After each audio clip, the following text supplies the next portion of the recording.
नमस्ते सबैजनालाई। आज चाहिँ हामीले बुढा सङ्घमा अन्ननिधिकृत अल्लाह पुस्तक विमोचन कार्यक्रममा छौँ। सबैजना भेला हुने कार्यक्रम हुँदैछ। अब केही क्षणमा कार्यक्रम सुरु हुनेछ। हामी दुवै मिलेर आज कार्यक्रमलाई अघि बढाउनेछौँ र सफल बनाउने कोसिस गर्नेछौँ र हजुरहरूको साथ र सहयोग हामीलाई चाहिन्छ। अब समय भइसक्यो, हजुरहरू सबै यथास्थानमा बसिदिने।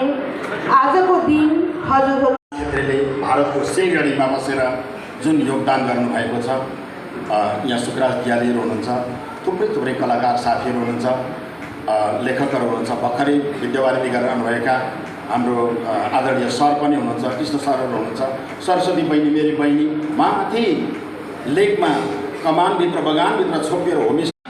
नमस्ते सबैजनालाई। आज चाहिँ हामीले बुढा सङ्घमा अन्ननिधिकृत अल्लाह पुस्तक विमोचन कार्यक्रममा छौँ। सबैजना भेला हुने कार्यक्रम हुँदैछ। अब केही क्षणमा कार्यक्रम सुरु हुनेछ।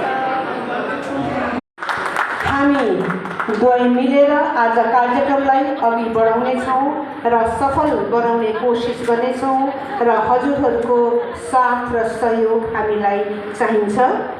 अब समय भइसक्यो, हजुरहरू सबै यथास्थानमा बसिदिने। आजको दिन हजुरहरू क्षेत्रले भारतको सिलगढीमा बसेर जुन योगदान गर्नुभएको छ, यहाँ सुकराज दियालीहरू हुनुहुन्छ, थुप्रै कलाकार साथीहरू हुनुहुन्छ, लेखकहरू हुनुहुन्छ, भर्खरै विद्यावारिधि गरेर आउनुभएका हाम्रो आदरणीय सर पनि हुनुहुन्छ, कृष्ण सरहरू हुनुहुन्छ, सरस्वती बहिनी मेरी बहिनी माथि लेकमा कमानभित्र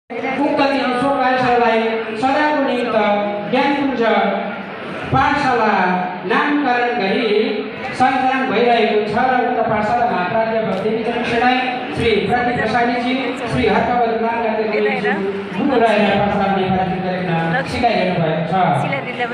20 अगस्त भने भारतबाट प्रकाशित यो तेस्रो टुक्का कविता कृति हो।